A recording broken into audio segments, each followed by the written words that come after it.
শৈশব স্মৃতি বাবুল মাহমুদের ছবিতে।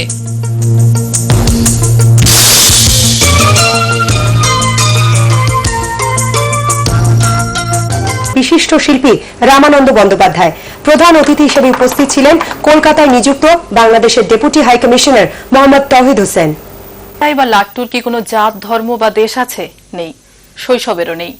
বিশ্বজনীন সেই শৈশবের রঙে ছবি এঁকেছেন বাংলাদেশের চিত্রশিল্পী বাবুল মাহমুদ।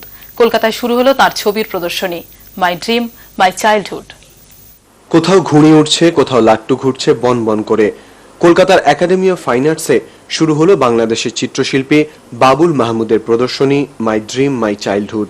ছেলেবেলার যত দুঃখ, সুখ, স্বপ্ন যত্ন রঙে রেখায় এমন করেই ফুটিয়ে তুলেছেন বাবুল। আমরা মনে করি যে এই ধরনের প্রোগ্রাম আমরা ইয়াংরা তো বটেই, যদি সিনিয়র আর্টিস্টদের মাধ্যমে যতটা হবে ততটাই দুই বাংলার মানে জনগণের মধ্যে আমাদের আত্মার সম্পর্কটা আরো গভীর হবে এবং আমরা আরো কাছে আসতে পারবো, এটা আমার অবশ্যই মনে হয়। বাবুলের প্রদর্শনী বলল, রঙের কোনো দেশ নেই, স্বপ্নের শৈশবের কোনো ধর্ম নেই। আমার যেটা মনে হয় যে বাংলাদেশ এবং পশ্চিমবঙ্গের মানুষের মাঝে শিল্প, সাহিত্য, সংস্কৃতির ক্ষেত্রে যত আদান প্রদান বাড়বে ততই আমাদের দুই দেশের মানুষের মাঝে সম্পর্ক আরো সহজ হবে, সুন্দর হবে। বিক্রমপুরের বাবুল চিত্রশিল্পে স্নাতকোত্তর করেন বেনারস থেকে।